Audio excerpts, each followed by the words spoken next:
In October 1932, Herminio traveled to New York from Cuba on the vessel San Juan to bring his wife Obdulia and his daughter Mirta back with him to the United States.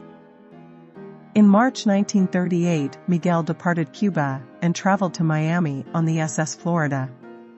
He is listed as a 60-year-old merchant. Traveling with him was Alfonso, 19 years old, and Gus, 17 years old. Both are listed as students on their way to stay with a friend in New York City.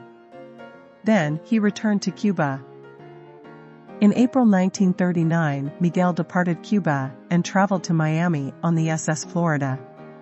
He is listed as a 60-year-old retiree. Traveling with him was Celia, 22 years old, and Mercedes, 14 years old. On their way to stay with Mario at 64, Lenox Avenue in New York City. In April 1939, Mario, with his wife Carmen Rodriguez and their 5-year-old son Michael Anthony, arrived at Key West on the SS Governor Cobb on their way to their residence at 692 Caldwell Avenue in the Bronx. He is listed as a 26-year-old butcher. In July 1941, Antonio traveled to Miami on the SS Florida. He is listed as a 31-year-old grocery store manager. On his way to join his wife Carmen Pagan, 22 years old, at 560 Fox Street in New York. Herminio married Obdulia Morales on May 14, 1930, in Santiago, Cuba. Their daughter Mirta Molina was born October 4, 1931, in Havana.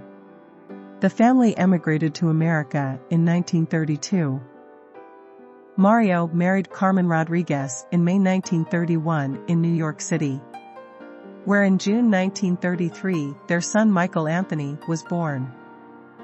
Mario became a United States citizen in March 1933. Antonio married Hortensia Gonzalez in Cuba, and their son, Jose Antonio Jr., was born in New York City in March 1925. Celia arrived in the United States in 1939 accompanied by Miguel and Mercedes. She later settled in New York City with her daughter, Nancy Celia. Mercedes, who arrived at 13 years old with Celia and Miguel in 1939, settled in New York City and would go on to marry and have children.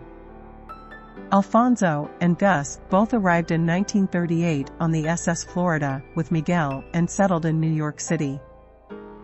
This is the end of part 2 of the Molina story.